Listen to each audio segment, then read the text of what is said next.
Hello, we are back again with Professor Holt. We're going to continue with Chapter 1, titled European Exploration and Its Motives.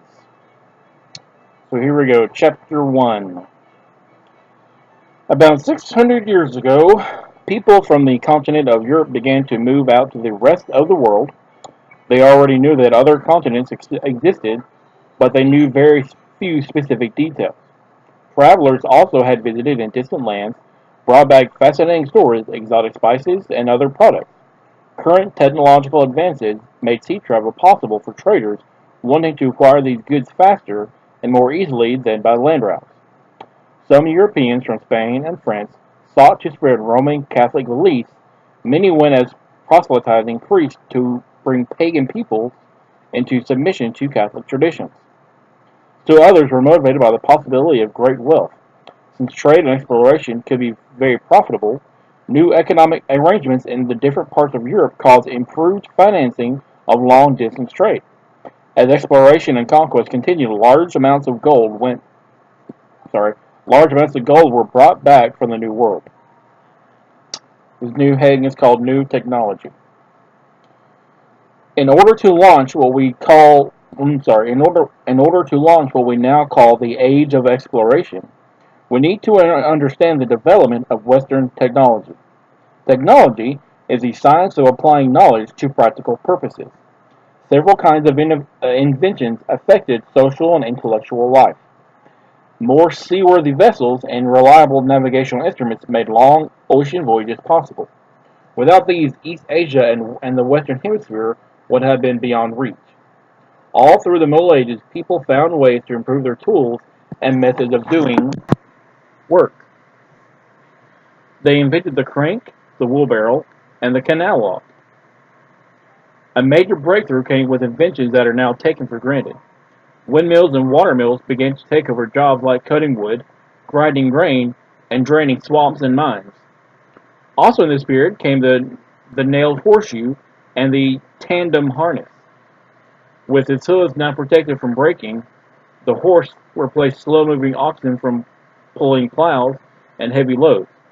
The tandem harness hitched pairs of horses one behind the other to a load. Animals pulled more effectively this way. Another invention, the heavy plow, made farming more efficient and cut down on the labor required. This tendency of Europe to think of labor-saving devices helped shift the whole basis of their economy from human labor to machines. Metals. During the Renaissance, Europe also made notable improvements in mining and metallurgy. By the 14th century, surface ores were exhausted, and it became necessary to dig shafts deep into the ground, because underground shafts, often filled with water, read that again, because underground shafts often filled up with water. Mine operators had to find some other way to drain them. The drainage design and machines that were developed brought mining boom to Central Europe. By 1525, more than 100,000 workers were employed by the mining industry in the Holy Roman Empire. People worked out better ways to smelt, cast, roll, and forge metals. They used water power to make metals. Sorry, they used water power to make metals and published illustrated books, which aided the miners in this work. These changes greatly increased the amount of metal in Europe. Clocks. Some of the new Renaissance technology caused dramatic changes in Europe's lifestyle. Take clocks, for example. Although people had used sundials and hourglasses to tell time for thousands of years, mechanical clocks did not become common in Europe until the 15th century. Installed in churches or city halls, these clocks struck on the hour or quarter hour, telling the townspeople the time of day or night. People began to regulate their lives by the exact time rather than by dawn, noon, and sunset, which changed with the seasons. Because the early mechanical clocks were driven by weights, they were too heavy to be moved. In about 1500, however, spring-driven watches were invented. These were much larger and heavier than modern pocket watches, and they gained or lost 15 minutes a day. But they enabled each person who could afford to buy one to have his own timepiece. While early clocks did not immediately cause society to schedule everything schedule everything precisely, they laid the groundwork for the unique time-conscious approach to our modern world. Movable type. Even greater changes in the way people lived came with the invention of the printing press. As early as the 6th century, the Chinese had made prints by pressing linen paper against inked wooden blocks. It took centuries for this process to reach Europe, but by 1400, wood engraving and block printed books were being produced. Each page had to be carved separately, which made books very expensive. Only the church or a few rich people could afford them. About 1450, Johann Gutenberg of Mainz, Germany, began to make individual metal letters instead of woodblock pages. Since these letters were interchangeable and could be used many times, the process was much cheaper. Also, a large number of books could be printed. Society soon felt the impact of this invention. By 1501, there were printing presses in 110 European towns and cities. Printing with movable type enabled new ideas, art forms, and information to travel rapidly throughout Europe. In the past, it often took centuries for a change to become widespread. With such limited communication, only a privileged few were able to enjoy the work of poets, artists, and philosophers. However, once printing became common, the pace of change and progress speeded up greatly. Sped it up. That seems odd. Sorry, let me read that again. However, once printing became common, the pace of change and progress speeded up greatly. So it should be sped up greatly, but whatever. Sharing new information and ideas with other people is one of the significant streams of civilization. Diagrams of inventions or instructions for new procedures can be spread more easily than the inventions or the instructions themselves. In this way, people in one part of the world can be helped by those in another. New insights can also be communicated by the printed word. The Protestant Reformation clearly showed the new power of the press to bring changes. Martin Luther's ideas spread very quickly through the printed page, calling the printing press one of God's greatest gifts to mankind. Luther published something every 2 weeks. Besides the work of Luther and other reformers, people could also own a copy of the Bible for themselves. Gutenberg's first Bible was very large, but soon copies were smaller and more affordable. From this developed a great interest in having the Bible and in the vernacular, or one's own language, instead of only Latin, Greek, and Hebrew. Navigation. As the Portuguese did more sailing, they began to modify their ships to cope with new conditions. During the 15th century, the Portuguese developed a sturdy ship that could sail down the west coast of Africa and then return to Europe. This was not easy because of the winds and tides. Combining features from Roman, Viking, and Arab ships, the Portuguese gave their caravel a long hull or frame and a stern post rudder. Placing the rudder at the back made the ship easier to maneuver than other craft. The vessel has two types of sails, square and triangular, giving it unusual speed. By the 16th century, the Europeans were building larger galleons with bulking hulls to carry troops and cannons. Besides these changes in the ships themselves, sailors could also now use new instruments such as the astrolabe and the quadrant. These plotted a ship's position, direction, and speed.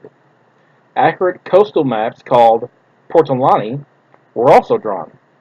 Seamen had also already charted the coast of the Mediterranean Sea on such maps. They noted exact compass bearings and careful detail about landmarks, soundings, and harbors. The outstanding achievement of the Portuguese mariners who sailed under Prince Henry in the 15th century was their portolan of the west coast of Africa. In order to gain control of Asia, the Europeans also needed good weapons.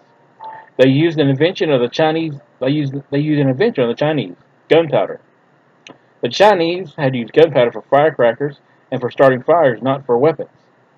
The Byzantines borrowed it to make Greek fire, used to defend Constantinople. During the 13th century, an English monk, Roger Bacon, carried on many experiments with gunpowder. By the 15th century, Europeans had designed cannons fired by gunpowder. These were too heavy for ships.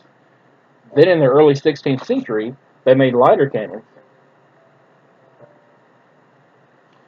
The cannonballs from these could be effective at a range of 300 yards. Cannons and their new ships built to carry them won the seas for Europe. Until the 16th century, most ships still used oarsmen and, and battering rams. In battle, commanders tried to ram the enemy ship and sink it or board it and fight hand to hand.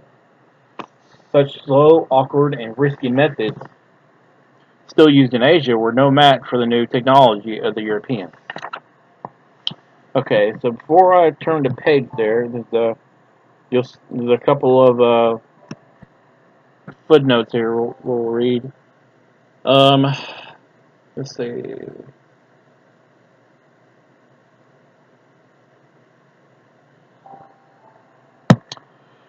There's like a small little heading. It's called Gunpowder and Guns. Gunpowder and Guns. Just as guns enabled the West to conquer native people and dominate the world, these weapons hastened an enormous change in the West itself.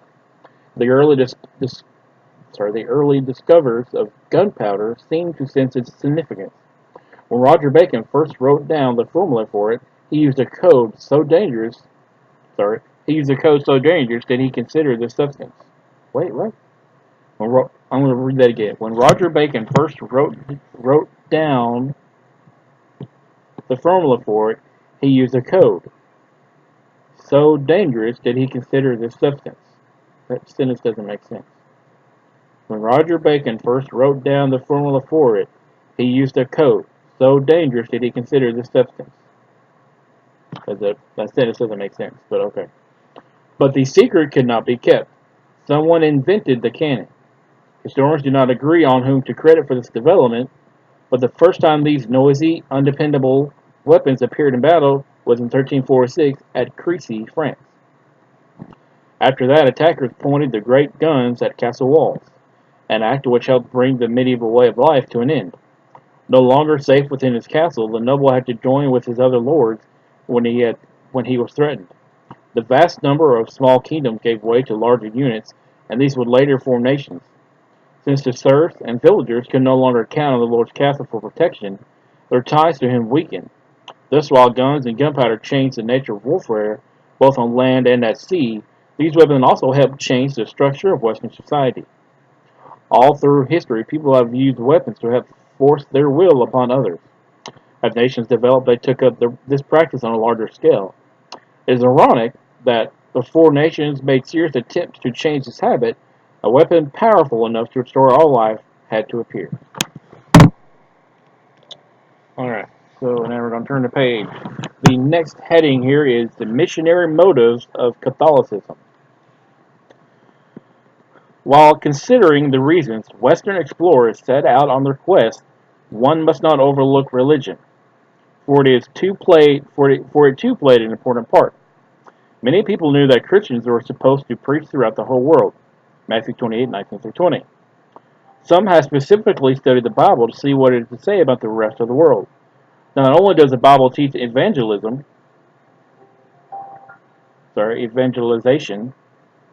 not only does the Bible teach evangelization, but as the Christian scholars, especially some of the reformers, discovered anew, it also calls upon man to have general domination over all creation, to discover it, explore it, and study it, use it for his benefit, and carefully husband, manage, steward, and replenish it.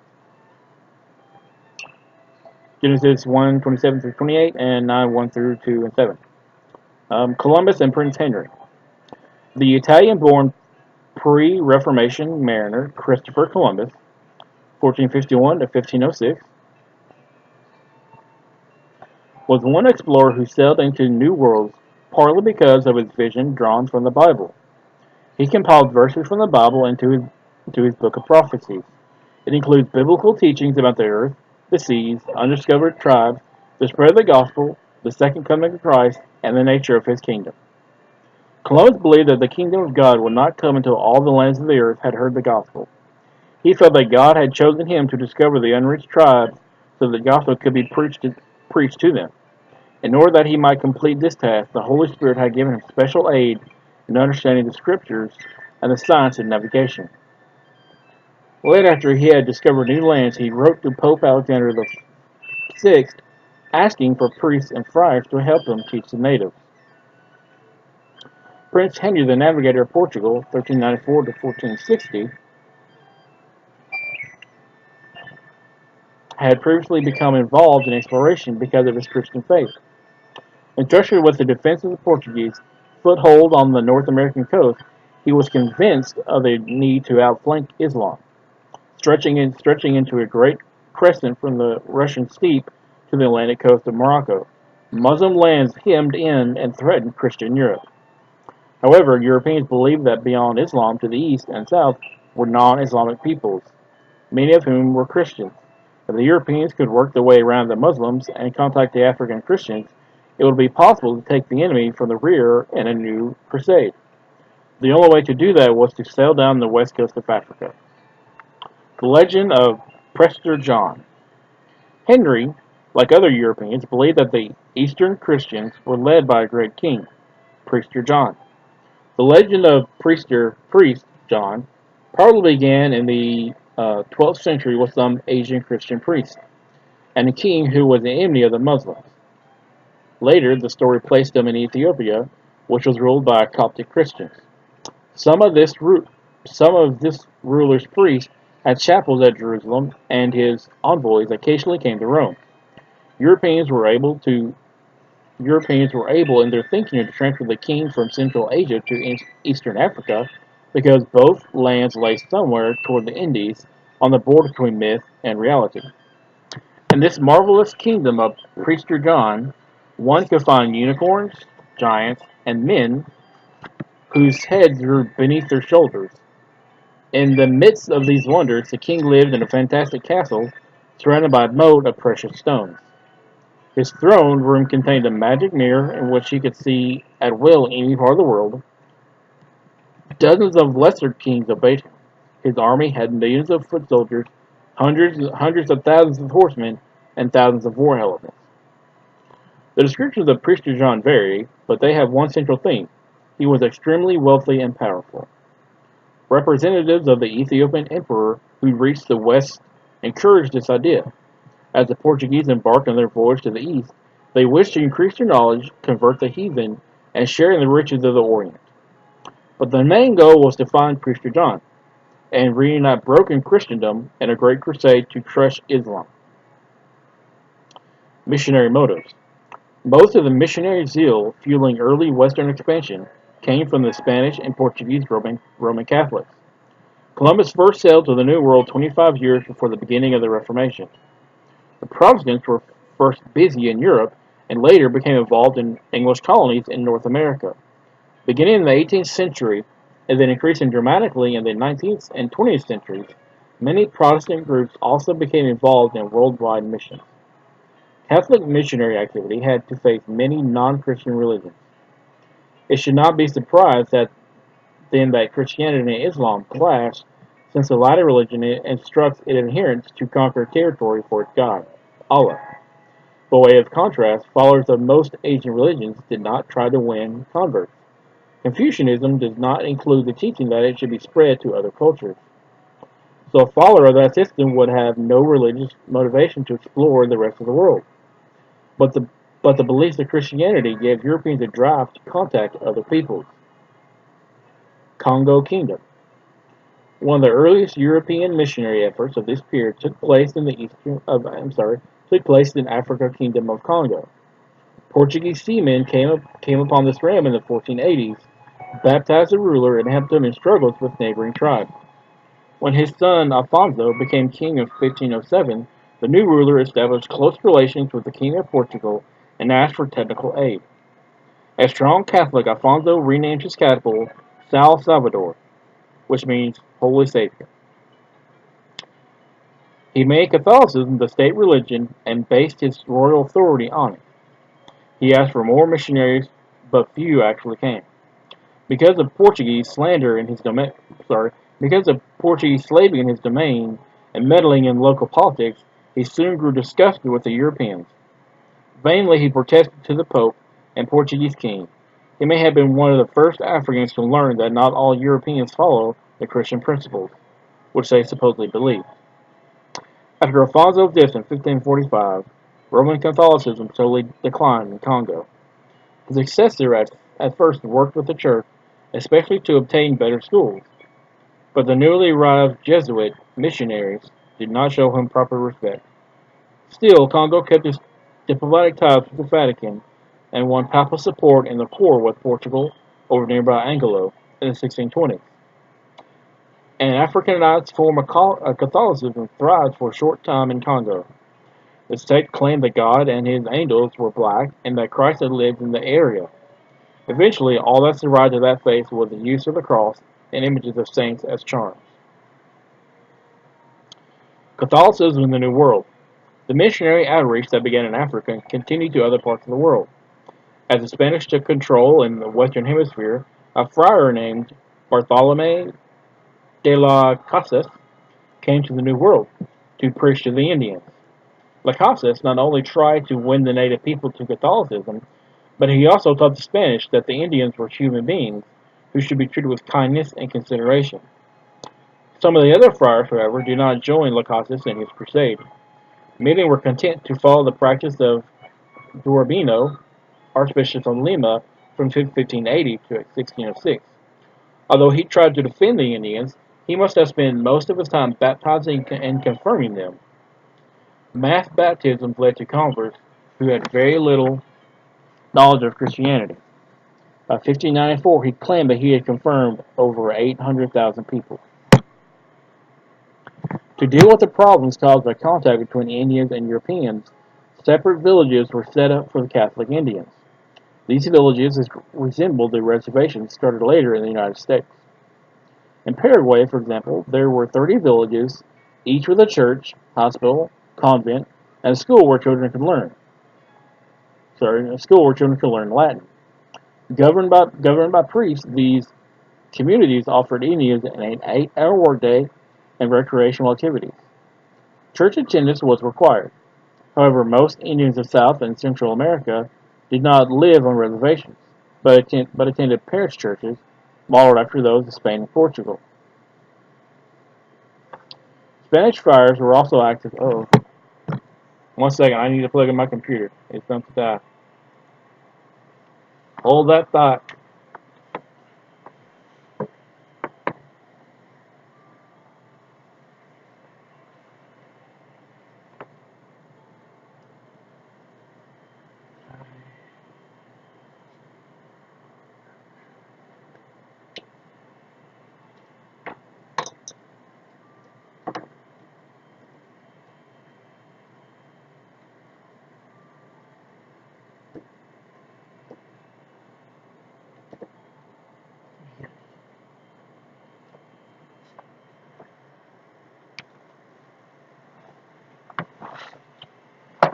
Okay, we're good now.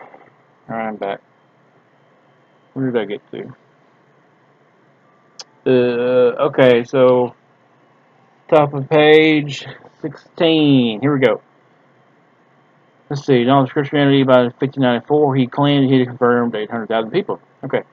So to deal with the problems caused by contact between Indians and Europeans, separate villages were set up for the Catholic Indians. These villages resembled the reservations stated started later in the United States.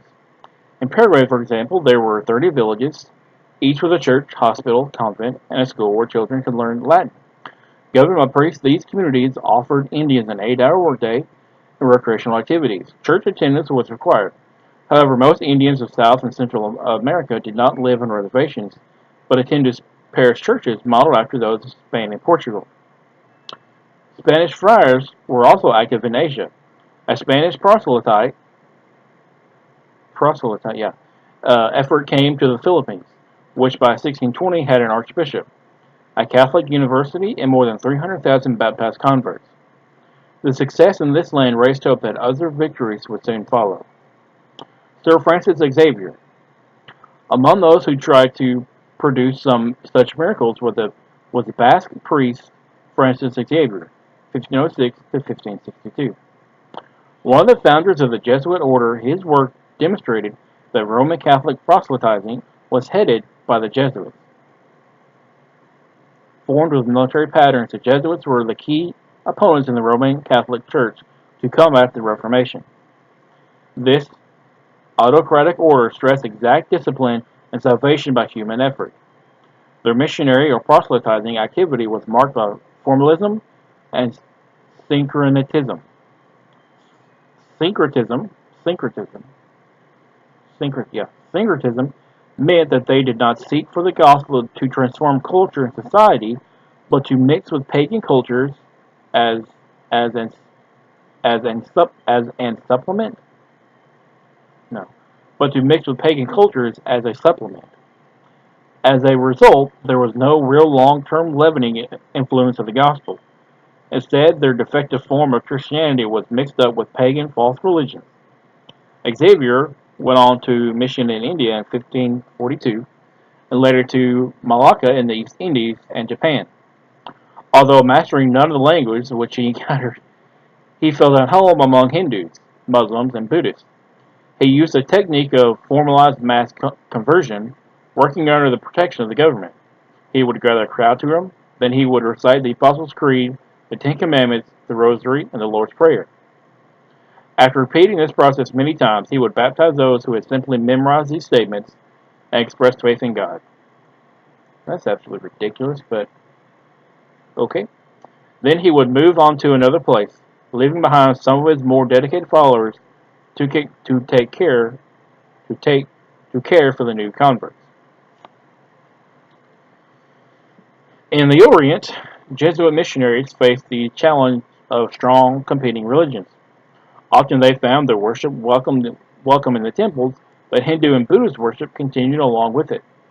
While the Bible teaches that idols must be destroyed and non-Christian worship stop, in India and China, the Jesuits modified this view. They built on the idolatry of Roman Catholicism as evident in the worship of the crucifix, images, and uh, Mariolatry, and they accommodated to other pagan forms of idolatry. Jesuits also applied their synec- no, came to the word. Jesuits also applied their syncretist approach to ancient beliefs and traditions. Hoping that such actions would aid the spread of Catholicism, these proselytizers analyzed Japanese, Chinese, and Indian customs. They determined which were merely social or civil and which had religious significance opposed to Christianity.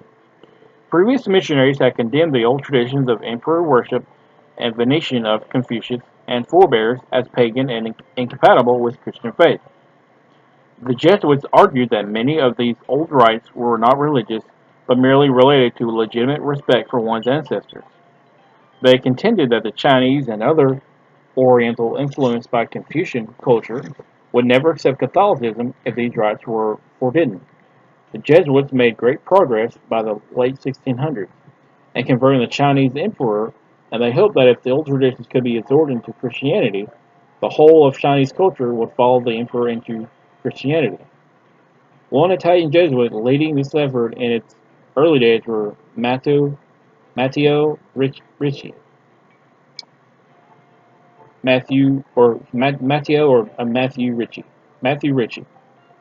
Trained in science at Rome, Matteo Ricci, 1552-1610, spent 4 years in India before going to China in 1583.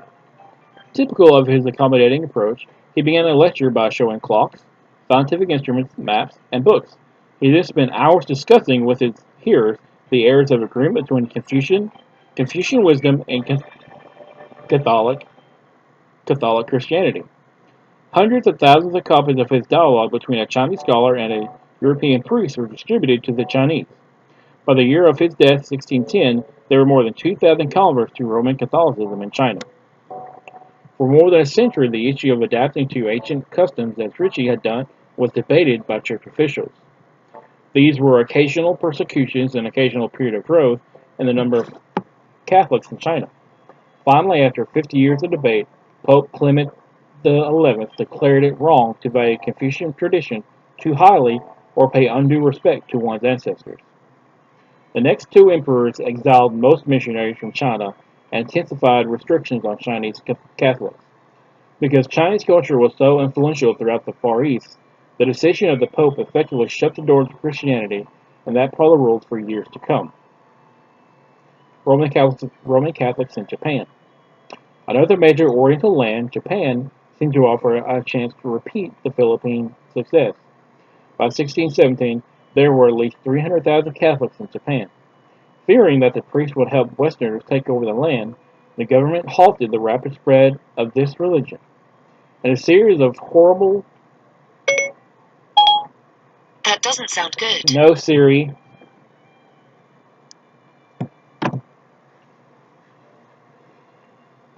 Another major Oriental land, after fearing that priests would help Westerners take over the land, the government halted the spread of this religion. In a series of horrible persecutions marked by savage tortures, the Catholic Church of Japan was all but destroyed. A decree in 1638 closed the land to all foreigners, and by the end of the century, few Christians of any kind remained. The fate of the Japanese Church illustrates the problems of early Roman Catholic missions in the Orient. Despite early success, the work of winning people to the Catholic religion did not go as well in South and East Asia as it did in the Americas. The fundamental problem with such Jesuit missions was that it was not true biblical evangelism in its message or method. It was but an extension of the Roman Catholic formalism that sought to add religious ceremonies to culture rather than see the Church of Christ make all things new. Economic motives.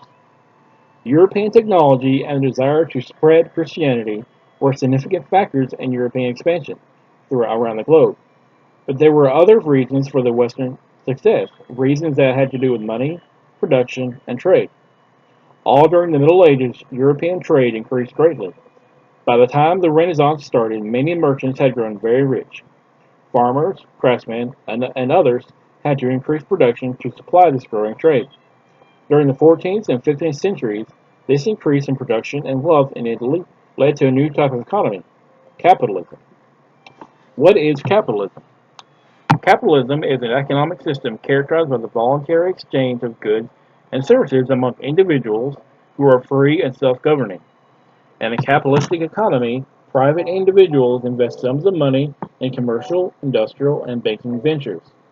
Under capitalism, private persons own property or the means of production. Wait, what? Under capitalism, private persons own property or the means of production. Capitalistic enterprises produce goods for sale on the open market, in contrast to the early medieval manner, which produced only enough goods for its own use. In a capitalistic economy, decisions are in the hands of people most closely related to the individual enterprise, those whose resources have been invested in it. The capitalist expects to receive a profit in his investment. These ideas are based on the biblical concept that God created man to be self-responsible under his law and intends man to enjoy the fruits of his own productive efforts, which encompasses material investment and his labor. During the Middle Ages, a master craftsman generally would not have been a capitalist. He did not have a large investment in his business, and he worked closely with his journeymen and apprentices. But the Medici Bank of the 15th century Florence was definitely a capitalistic enterprise. Italians' new business method. The Italians worked out many of the techniques of capitalism during the Renaissance era. They developed double entry, credits and debits, bookkeeping, which helped businessmen keep track of what they owed and the money owed to them. With these records, they could decide whether to take on new ventures. The Italians also invented a kind of insurance for ships, which greatly reduced the risk of loss. They experimented with various types of companies, some of which became the forerunner of modern corporations. Earlier traders had gone from place to place to trade, but the new companies built a base of operations and stayed in one spot. Run by a group of merchants, these companies conducted business from a central office by means of agents or partners located in distant cities. One of the largest of these early companies belonged to the Medici family. A series of partnerships, it operated three businesses in Florence and had several foreign branches. Be quiet, Siri. Sorry.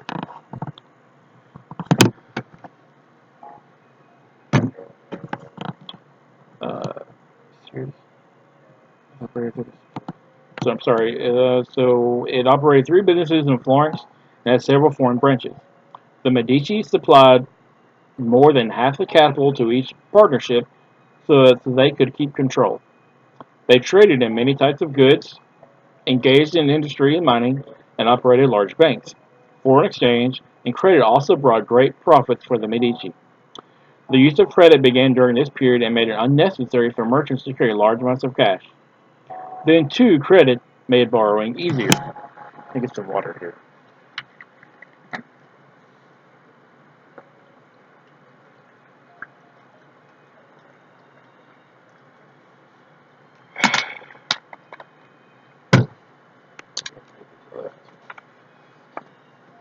Oh, I read this chapter fast.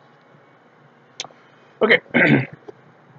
Since it was expensive and dangerous to move gold and silver from one part of Europe to another, the bill of exchange was created. If a merchant in London wanted to purchase goods in Florence, he could go to the Medici Bank branch in London and buy a bill of exchange payable in Florence several months later.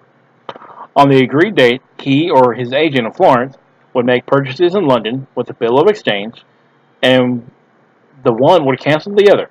The one would cancel the other. Very little actual gold or silver had to be transferred. These bills of exchange, the beginning of paper currency, were also used by travelers, just as people today use traveler's checks. The papacy also had the Medici Bank transfer funds from various parts of Europe to Rome. The bank made a profit on these operations due to the difference in the rate at which one currency could be exchanged into another. While the Roman Catholic Church forbade the charging of interest, Italian bankers used currency exchange and many other methods to dodge the rules. Capitalism in Northern Europe. Capitalism spread from Italy to the rest of Europe when a series of crises swept across the continent. In 1315 and 1316, crops failed and famines resulted. The Black Death plague snuffed out countless lives in 1348 and 1349. These events caused changes in normal social activities. Many people also perished in the Hundred Years' War between England and France. Constant fighting made it hard to hold medieval trade fairs any longer. However, the new Italian money economy soon replaced both the fairs and the medieval barter economy. Capitalism affected all aspects of European life. No previous society had dreamed so boldly of boundless growth.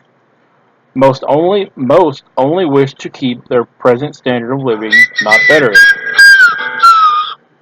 But capitalism, Uncle Rusty. Hold that thought. I'm on the phone. 1 second. Hey, Uncle Rusty.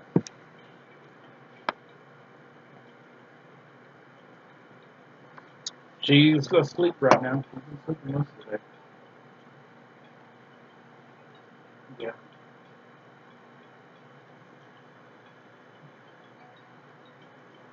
yeah, yeah. She got up a couple times last night. Slept until 12:30 today. Got up when the therapist got here and went back to bed when they left. So she hadn't done much today. Okay, okay, let me do. Bye. Okay, sorry about that. All right, where did I get to? Okay, yeah. So capitalism affected all aspects of European life. No previous society had dreamed so boldly of boundless growth. Most only wished to keep their present standard of living, not better it. But capitalism provided a new frame of mind. Driven by the profit motive, the capitalist reinvested his increase so that production would grow. Jacob Fugger, the wealthiest man in 16th century Europe, expressed the spirit of capitalism. Let me earn as long as I am able. Fugger got his wish. Compare the Fugger family fortune with those of earlier capitalist families. Here is a small diagram. I'll just read it real quick. So Fugger, 1546, it looks like he made $160 million. Medici in 1440 paid $30 million, and then Peruzzu in 1300 was at 3,200,000. There's quite a significant difference there. Okay, so the North Europeans improved on the Italian way of doing business. They developed joint stock companies which worked something like our modern corporations. Few businessmen had enough money to acquire a ship, crew, cargo, and supplies for the long voyage to Asia. Moreover, many ships never returned from this dangerous journey. Such a loss would normally wipe out a merchant's whole fortune. So a great many merchants pooled their money for these voyages through joint stock companies. By purchasing shares of stocks, each became part owner in the business venture. Not only did this method provide larger amounts of money, it also reduced the risk of each investor. He did not have to invest everything he owned, only a small part. Joint stock companies such as the Dutch, English, and French East India Companies raised enormous sums of money this way. With few individual merchants able to compete, these firms became the tool by which Europe gained economic control of the globe. There's a couple of small boxes here. I'll read them real quick. Bankruptcy. The word bank comes from the Italian word banca, which means bench. In medieval times, an Italian moneylender sat on a bench in the marketplace to conduct his business. If he lost all his money, the people broke his bench. If he lost all his money, the people broke his bench. That's how the word bankrupt came into use. It means broken bench. That's hilarious. By the time of the Renaissance, the moneylenders had moved into buildings. As finance dealings increased in size and complexity, these new banks took an even more important place in the country's economic life. That's pretty funny. Okay, that was one box on bankruptcy. The second box is the Fuggers. So, although history gives few bankers more than honorable mention, the behind-the-scenes activities of these men of finance have often greatly influenced historical events. For example, the wealthy Fugger banking family of Germany put up money for bribes, which affected the election of two popes and made Charles V the Holy Roman Emperor. Bishops, kings, and businessmen, towns, and even European countries financed operations with enormous loans from Fugger banks. Starting as cloth makers, the Fuggers, through several generations, expanded their business to include spices, metals, and jewels. They opened branches in all the large cities they opened branches in all the large cities of Central and Western Europe, and by 1473 counted the Habsburg rulers of Austria among their clients. Under Jacob the Rich, the Fuggers gained control of the silver, copper, and iron production in much of Central Europe. As his fortune increased, Jacob loaned money to businessmen and then to political rulers as well. He accepted deposits, handled foreign exchange, and transferred money over long distances. A major user of this last service was the Pope, who needed money transferred from Northern Europe to Rome. The Fuhrer enterprise utilized the most advanced bookkeeping methods of the day, developed their own credit rating system, and kept careful watch on the events in the business world. When Jacob died, he was the richest man in Europe. In the following years, the loans to political rulers proved the Fugger's undoing. Spain and France defaulted on their debts in 1557. Then other borrowers had failed to repay their loans. The firm went bankrupt in 1607. That just goes to show you don't borrow money. Alright, so where did I get to? Okay. Alright. So, okay, we're going to start here the next little bit. So, from remote, mysterious lands came. So, we're just going to restart that chapter again after I read that small box there. So, we're talking about the joint stock companies such as Dutch. I'll just restart that paragraph again. So, joint stock companies such as the Dutch, English, and French East India Companies raised enormous sums of money this way, with few individual merchants able to compete. These firms became the tool by which Europe gained economic control of the globe. From remote, mysterious lands came products to enrich European life and to spur even further growth of capitalism. In the 16th century, Eastern spices and the American gold and silver filled the holds of most ships sailing from the colonial lands. By the 17th and 18th century, other items replaced these: tea, coffee, cocoa, Exotic dyes such as indigo and new products such as tobacco began to change European patterns of consumption. Cotton and sugar, although known earlier, became widely available for the first time. The slave trade. One branch of the new commerce was not admirable because it dealt in the human beings, the slave trade. Beginning in the 1440s, ships often returned to Portugal with a few African captives. They were used mainly as house servants and craftsmen, but before long they were put to work on sugar plantations. The production of sugar posed unusual problems. It was partly agricultural, growing cane, and partly manufacturing, making the cane juice into refined sugar. Moreover, the whole process required large numbers of people to work a small piece of land. Nowhere in Europe was the farm population large enough to provide workers for a plantation, so owners used slave labor. The slaves were usually war prisoners and black Africans. Unlike the other forms of slavery and forced labor in use at the time, the unskilled plantation workers were scarcely considered human beings. As Europeans ventured out into the Atlantic, the plantation idea moved with them. Eventually, gold and silver in the New World began to run out. Then the colonists discovered that many areas were suitable for plantations. After first working African American Indians on the plantations, the Europeans began bringing Africans over. Unlike the Indians, most of whom were hunters and gatherers, the Africans were experienced tropical farmers. They had had more contact with European diseases and thus did not die off as quickly as the Indians. Being black-skinned, they could not run away and blend into the population. Finally, Africa seemed to have an endless supply of human beings. The flow of slaves across the Atlantic was not large until the middle of the 17th century. Then the Dutch took charge of supplying the rapidly growing plantation in the West Indies to Brazil. Soon British and French slave ships displaced the Dutch. From about 2,000 slaves imported per year in the 16th century, the figures peaked at most than 80,000 annually in the 1780s.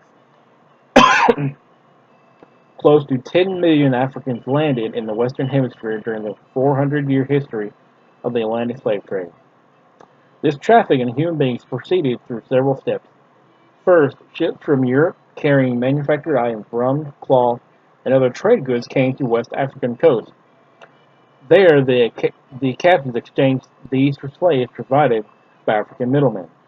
The native middlemen had obtained the slaves from the interior either through kidnapping or by purchase. Forced to walk to the coast bound by heavy ropes or chains, the captives then waited in dungeons or floating prison ships until a trader came by. After purchase, the slaves were crammed into ship holds with scarcely room to move and taken as quickly as possible to the American port. Before too many of them died, deaths, of course, meant lost profits. The conditions on the voyage were dreadful. Chained together in a dank hold with its stale air and lack of sanitation, the captives suffered from hunger and brutal treatment. The shock of being torn from homes and loved ones still gripped them. During capture, journey to the coast, and shipment across the loss of life was appalling. When the slave cargoes landed in the New World, planters bought the Africans at auctions. Then the ships picked up plantation. Sorry. Then the ships picked up plantation products, especially raw sugar and molasses, and returned to Europe. Merchants made a large profit at each stage of this three-cornered trade. Growing wealth. Above all the world's exotic goods, Europeans hungered for gold and silver the most. Said the conquistador Hernando Cortez, "We, the Spanish, suffer an affliction, sickness. I'm sorry. We, the Spanish, suffer an affliction of the heart, which can only be cured by gold. I came in search of gold, and not to work the land as a laborer." Between 1591 and 1595, the flow of silver pesos into Spain reached a peak of 35,184. Sorry, 35,184,863,000. Wait, I'll read that again. Sorry, I'm going to read that again. Between 1591 and 1595, the flow of silver pesos into Spain reached a peak of 35,184,863. Great quantities of gold also reached Spain and began to move through the trade channels to the rest of Europe. Soon these precious metals flooded the continent and started a price revolution. During the 16th century, prices jumped fourfold, fivefold, and even sixfold. Because prices rose more rapidly than wages, this inflation made capitalism grow even faster. Profits increased, giving capitalists more desire as well as more money to invest. The real income of workers dropped while the middle class grew wealthy. The growth of the middle class gave Europe a decided advantage in its economic conquest of the globe. Alright, so there's a couple of small boxes there. I'm not going to read those boxes. I don't think there's anything really important there. So on the next page here, you've got for your consideration with some questions. Flip the page over and you have another timeline map. So some of the questions we have here are question one, what effect did technology have on individual freedom? Question two, how might the increase of metal in Europe have influenced progress? Question three, um, have you ever thought of any ideas for inventions? If so, list a few. What kind of thinking led to those new ideas? What other factors are necessary for the process of invention? And what are some modern impediments to the spirit of invention? Impediments, sorry. What are some modern impediments to the spirit of invention? Question four: In what ways may the invention of printing press have aided the age of exploration? Question five: Compare and evaluate the evangelistic approaches to Cherubino, Xavier, and Ritchie. Which do you think would have produced the strongest converts? Question six: What actions of the Europeans may have hindered their missionary efforts? Question seven: What problems face a person who converts from one religion to another? Question eight: Does religion have any part in motivating people to attempt great projects today?